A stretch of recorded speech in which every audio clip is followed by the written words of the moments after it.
Hi, everybody. My name is Jackie Quigley, and I am David's girlfriend. And this is my show for Dave. Basically, what we're going to do is we're just going to talk about all of the creative stuff that Dave ever wants to talk about, but we'll do it in sections. I will try to keep Dave a little bit more focused on whatever section we're talking about or whatever topic we're on. Because, it can get a little bit scattered.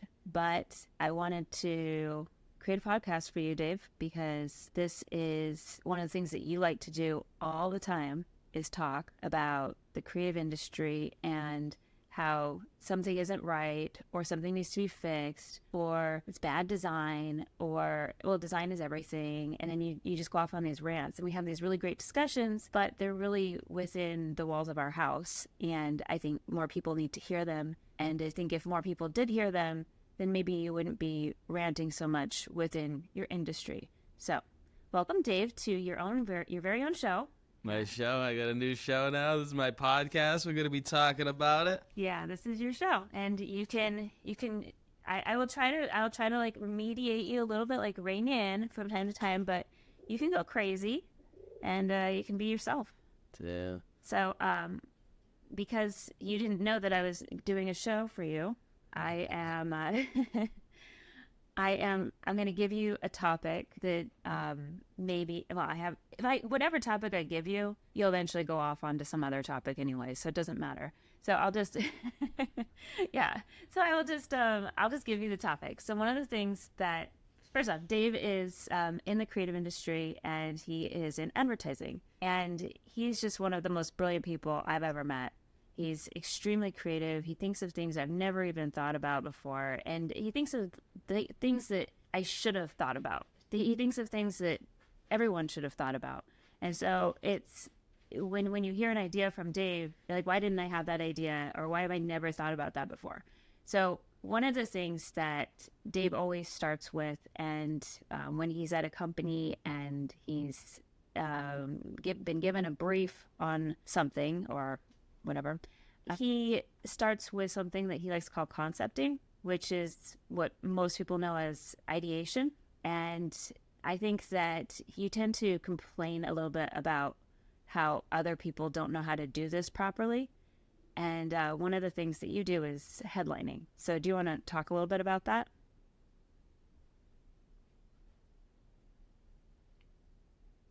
I'm not editing this, so people are going to hear your silence. This is 20 minutes, by the way. Like, it'll always be 20 minutes, and I will cut Dave off as a to be continued if needed, but go ahead. I don't know. I just like to get into, really learning about what it is that we're trying to solve or the problem that we're trying to solve, or the company or the client, and some real deep learning and really get myself excited about what they have to offer and find what they actually have to offer that people would be interested in. I think a lot of times, you get a brief or you get a challenge and we go right to trying to solve that problem or try to solve whatever it is that you've been asked to solve. But sometimes, is that even the right thing to be solving, or what are we actually even talking about? 'Cause sometimes it can be trivial, or it can be just something surface level, or it can be selfish. And,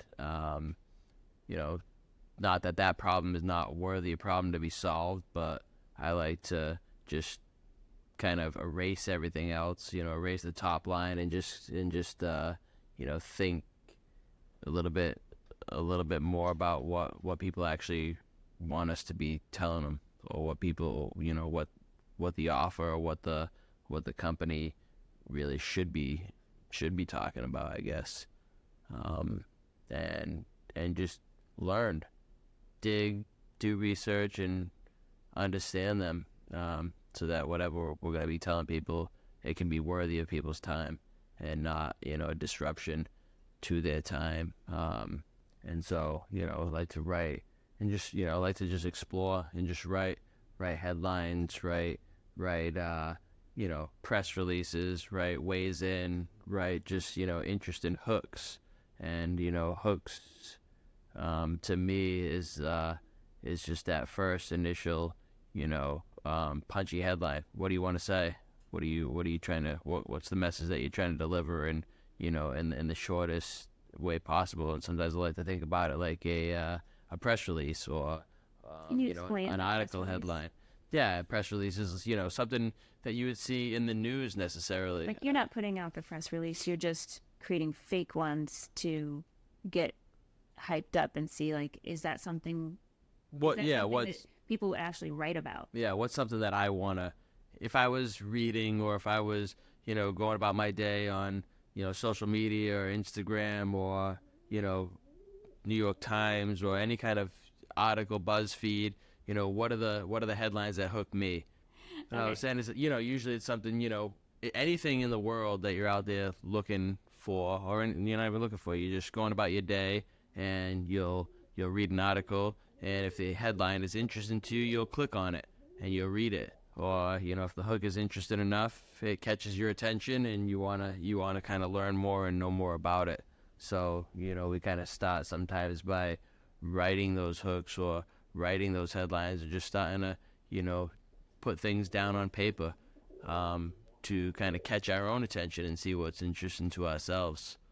And that's typically, how I start. I just start to write and to find what interests me, and then be very honest with myself and say, is this something that, I would actually click on? Is this something I'd be interested in reading more about, interested in learning more about? And you kind of just continue that process until you dig really deep and you find something that actually is inherently interesting. Can you give an example of a time when you've done this, or a time when this has worked successfully? And maybe can you also give an example of how people don't do the headlining correctly? Like, they will do headlining, but like, Shit. I didn't even know I was doing a show. We haven't even had coffee. Yeah. I'm going to advertise this as better than a cup of coffee. You get to chat with Dave. Yeah, that's it. I did catch Dave at 6 a.m. here. Shit, I 6 don't a.m., remember, like, so. I don't really like Getting his first examples that I've done. I'm trying to think, what are some examples out there? What's simple that's not going to really be so confusing or just like kind of be too heady?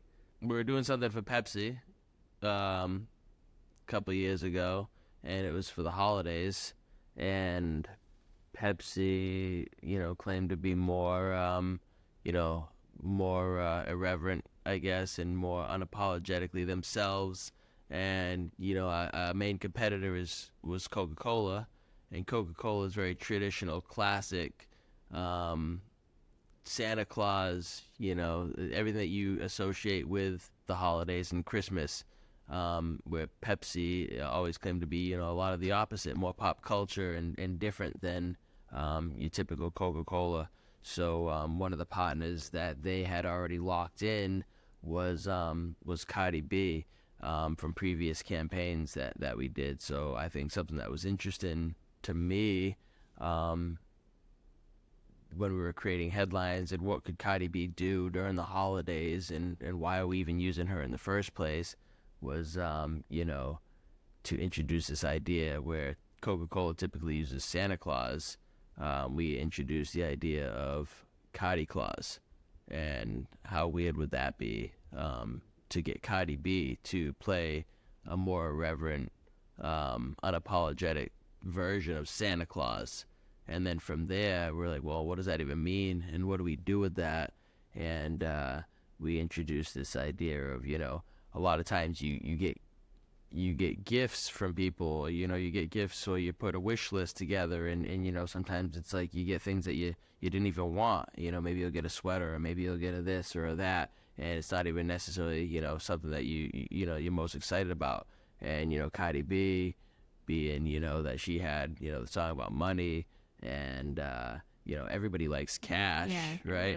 Everybody likes cash. So we just started going down this path, and the idea that let's gift cash for the holidays, and so there came this offer of Pepsi, anytime you buy Pepsi, you have the chance to win cash and get cash and gift cash to other people during the holidays. And this whole promotion kind of came from that.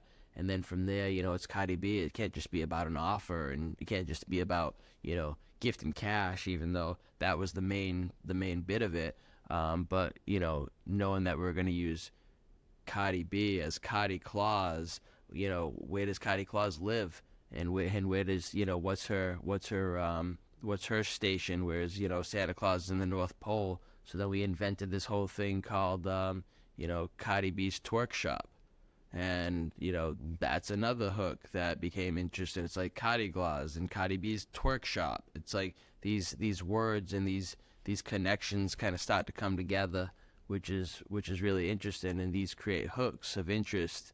And then it's like, shit, if I was out there in the world during the holiday times looking at, Christmas messages and, everything classic that we traditionally remember, and then all of a sudden I see Cardi Claus and, Cardi Claus's Twerk Shop and these associations and word associations that we kind of already familiar with, I start to get a little bit excited about those things. And then from there, it's like, oh shit, like, how can we build that out? What does the Twerk Shop look like? What do you do there? Oh, the North Pole. Oh, the North Pole becomes this whole, candy cane, like, it's, unapologetic Twerk Shop, stripper pole, freaking candy cane poles. Just, you start to build and imagine this entire world. What's her sleigh look like? What does that become? Oh, it's, what does she drive? Is it, a sleigh with reindeer, or is it something a little bit different, like this decked out, Bentley is what we ended up going with. And so you just start to kind of build these worlds. So it starts from one little thought of, what's the client that you're working on, or what's the business that you're working on? What's their challenge that they're trying to solve? And you just start to kind of dig and write these things down and write words and kind of find your way to a solution. And then when you start to get excited about it and you can start talking about it, without really being asked, great results kind of come, and you start to talk with your teams about it and things, and ideas just kind of keep flowing, and you get really excited about it. And when those ideas are flowing, you typically feel like you're actually onto something. So what's the headline for that?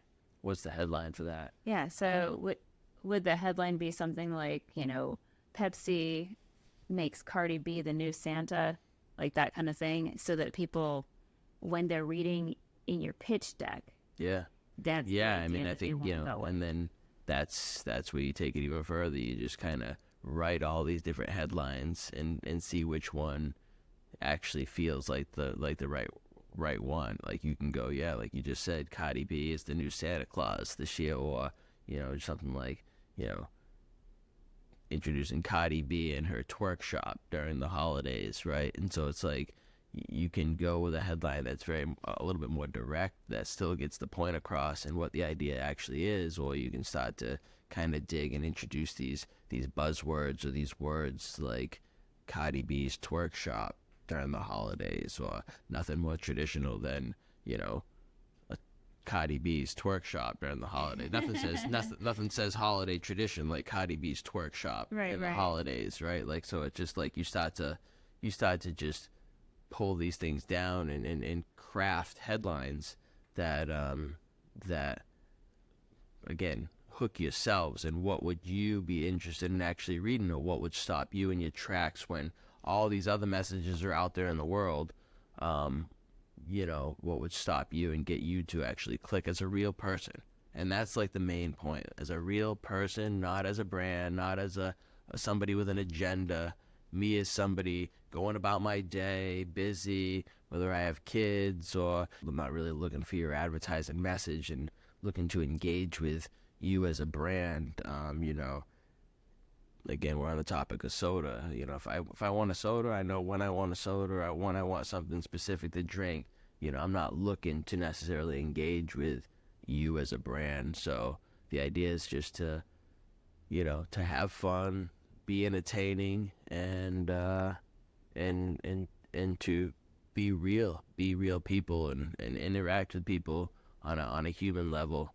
Again, humans, we like entertainment. We like to laugh. We like to come home, watch Netflix and chill and whatever we like to do. We don't like to, be interrupted by nonsense, right? Nobody likes to pop up. Nobody likes to be forced to do something at a time that they don't want to be doing something. So the idea is to find the most interesting way to talk to real people. But it should be a way that, like, oh, I genuinely, like, shit. Now I'm stopping to go out of my way to click on that headline, to engage with it, because you actually presented something of interest to me.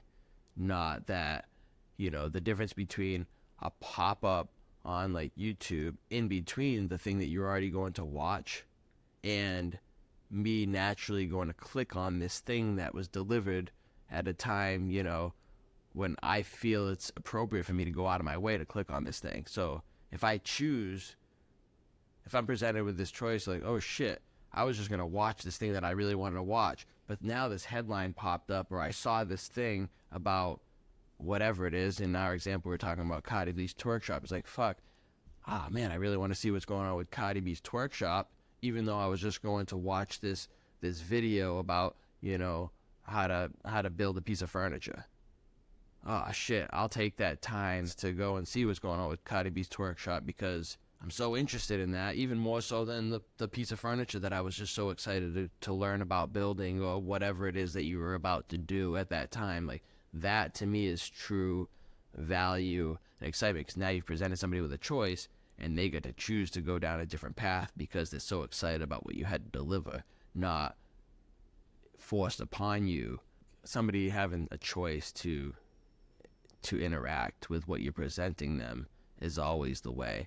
Now, why I say that is because if this example I'm talking about was presented as a pop-up YouTube ad while you're going on your way to, like, look for something else, and you're not interested in it, and now I've just interrupted you with Cardi B's twerk shop, whatever, and you were forced to watch that, what I'm saying is I don't like any kind of advertising that's forced upon you. I don't like the method of forcing you to have to watch something. I like to present things that are out there in the world and allow the choice to click, or to go down that path, or to go engage with whatever that thing is, but not force you to have to watch that as an interruption. And that's always the hope, that whatever that is that you're presenting, that 6 seconds, which is the hook, which is the headline, which is the most interesting bit of the message that you're trying to present. It's supposed to be. So, and sometimes we find ourselves, watching and letting that play out. We let that 6 seconds, oh wow, that 6 seconds passed, the skip button is there, and I haven't skipped yet, because now I'm genuinely interested in that thing. So that's always the goal. Now, when you can't wait to skip, and shit, you've only been asked for 6 seconds of time, and you're skipping as soon as that 6 seconds is up, that job hasn't been done, or whatever's been presented to you at the time is not obviously interesting, or didn't hit you at the right time at the right place, or it actually is an interruption to your day because you haven't now naturally just allowed that to play out, and you weren't interested in watching it, so the job wasn't done correctly, or it just wasn't the right place at the right time. One of the things that I really hate, by the way, that sound, if you can hear it, is our bird. We have a rescue pigeon, but named Frankie. But one of the things that I actually hate is that first 6 seconds is just really important, and I hate it when somebody comes on and they say, "I'm about to tell you the most important thing," blah blah blah blah, and they set it up as like this weird, like, I have something to tell you, it's really important, but I'm not going to tell you until 7 seconds. I'm not going to wait for your 7 seconds because I'm so pissed that you're annoying. Like, get your fucking point across, because if I'm going to hit skip, that's what you should be counting on, is I'm always going to be hitting skip. You should just count on that. So the first 6 seconds, I need to know what it is that you're selling. And I think that's like the most, how it's going to benefit that's me. important. I think that's why, when we start with hooks, and we start with trying to find the most interesting bit for the real people that we're actually trying to talk to. And I think a lot of times advertisers have selfish motives where where it's they get credit for the longer you watch this ad or the longer you you engage, because now there's these metrics, and it proves that you've watched it now past the six seconds, and oh, you made it to 30 seconds, so that proves that it's a valuable ad, and it validates the spend for YouTube and whatever these media outlets are. And advertising naturally becomes this big game of self-serve and selfishness, right? And that's always a terrible thing. It's like advertising just to advertise. Just to advertise, and just to kind of go through the motions and check the boxes, and that's what I genuinely hate about advertising, and that is usually the rub and usually the arguments that happen in a company, or when we actually start brainstorming or strategizing or whatever it is with whoever it is that we're working with, is everybody has a motive, everybody has an agenda, and they allow the agendas, the personal agendas, to get in the way of the actual goal, which the actual goal is to present our product or present whatever, a story, or tell a story or whatever that is, in a way that's naturally compelling to the people that we're talking to, and in a respectful way. Like, nobody has time in life, and everybody's busy, and everybody has their own shit that they want to be doing. So respect people's time, and don't selfishly waste it. I'm not gonna waste a friend of mine's time by telling them about all kinds of shit or sharing stories that I know that they're not interested in. Again, people that we're trying to talk to out there in the real world. I mean, everybody should be treated like a friend, and everybody should be treated with the utmost respect. And Yeah, so, I wouldn't sell my friend something just to sell them something. and that's the The thing. purpose of getting money from them, like, that's messed up. And usually you can't. Usually it's like, shit. Like, that's the true test of when something's valuable or not. Like, I can't just go ask a friend or family for something that I know is some bullshit. And so you shouldn't ask that of anybody. It's just about being honest and really and being genuine and calling your own bullshit. Honesty in advertising? Yeah, well, yeah, exactly. And that's the thing. That's why advertising gets such a bad rep, because they treat it, again, this so much more about the agenda than about, Relating to the customer. which is to be related, To help them. than to help. Exactly. The product was- Help is the People created the product so that it would bring something to somebody's life, style, world, whatever it is. So, the reason that soda exists is because we like it. It adds something to every meal that we have, or it goes well with this, or it goes well with this activity. It's sugary, so it makes you happy, like all those things. And so there is something that, a soda can bring to somebody's life. We don't have to lie and say that, soda adds no value to somebody's life. It certainly does. And, obviously in moderation, we won't even get into that. But it's about choice. It's about choice. It's not about. It's like, should know. it can be soda, it can be water, it can be a pogo stick or whatever it is. It's like, at some point, it's like these things were created.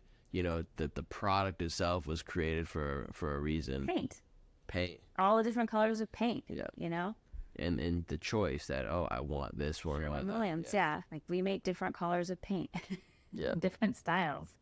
So Allowing people the choice at the time that they want to have whatever it is that they want to have, and you present it in a way that shows that, hey, I think we have something that you'll like, and I think we might even have something you like better than whatever, maybe that other thing. Let me tell you about it. Here's your choice, and you make the choice. The ultimate choice should be yours, not something that, again, it's forced upon you anyway. Yeah, hopefully that you're reaching somebody at a time when they need it. There's so many YouTube ads that don't even apply to me. Like, well, I mean, I am older. I'm 40 now, and I see ads for Alzheimer's and dementia, and I'm like, I think that the algorithm is a little bit off. I haven't researched anything about health on YouTube. This is insane. But anyway, They might be onto something. I mean, you have 400. You have 40. I'm getting there. Sure, you saw it. Yeah, it's kind of ridiculous. But anyways, so we're basically done, and that was today. I wanted to talk about headlines because Dave loves to create these headlines, and I think that these headlines are really cool because they get us excited. And a lot of times when you haven't worked at certain places where Dave has worked and everybody's kind of used to writing these headlines, or they know the drill, or they've experienced this type of practice in your pitch deck, then if they haven't done this before, it's new to them and it seems weird and it doesn't seem right. And I've heard Dave on calls trying to explain how to do this to his teammates, and when his teammates do it, they feel a lot better about their pitch. They feel more energized, more excited, because they really truly understand it. They allow themselves to find something and make themselves believers, and I think we all can make ourselves believers in almost anything. We can find excitement in almost anything if we give it the time and we dig deep enough. Because again, we're just trying to tell stories, and we're just trying to find something that's of interest to us. And sometimes if you stay on the surface level, you stay with what the original challenge was. Well, making yourself a believer isn't like fooling yourself, and it's not tricking yourself into thinking something either. It's Sure. more about it's finding the story about why this thing came into place and why you back it. So the product exists because somebody thought that it needed to exist, and Yeah. so you find that as well. You find that heart of the product, and then you are able to write headlines. Yeah, we And find that's the how right you answer. find the Yeah, belief. exactly. Yeah.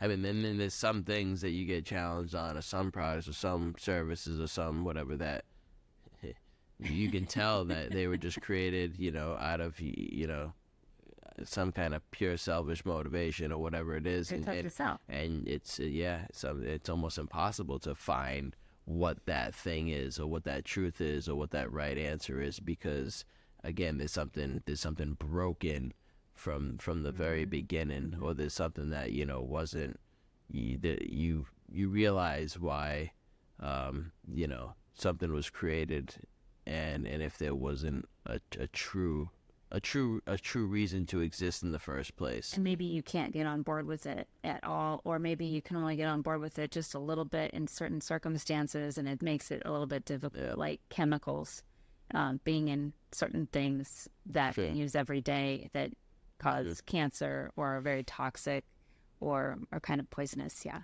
So, and you've had those experiences, but we're talking about when you find a product that is actually okay. All right. Well, thank you for listening. Thank you, Dave's mom and sister. Yeah, and I family hope you like this. Gives you a little. listening.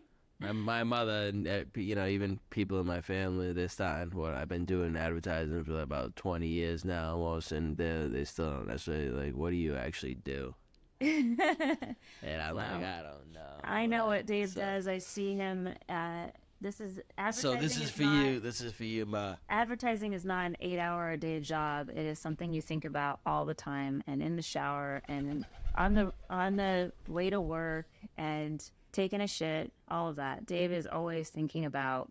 His brain never turns off. So I just And it wanted shouldn't. to- Yeah, again, that's what's exciting, right? And it's just like it shouldn't be advertising necessarily. It's That's not, why it's yeah. interesting to think about. It's like it's not just advertising, which is trying to sell somebody on something. It's brand building. It's story development. It's creating something. It's product development. It's I think when we actually talk about making something brand, interesting. we have to really talk about what brand is, because people just see brand as like an image, and that's not what brand is at all. Yeah, brand is a deep connection with the It's thing your that reason you. for being. Yeah, Yeah, it's your whole entire reason for being. So Exactly. we will talk about that later on the next episode or some other episode. But again, thanks Dave's mom for joining us. Thanks Patty. Damn, I thanks have a- Nima. I have a podcast. I have a podcast at 6 in the Thank morning. You, thank you everybody. And tune in, I guess, for the next one, or tell us what you guys want for the next one. All right. Bye. See ya.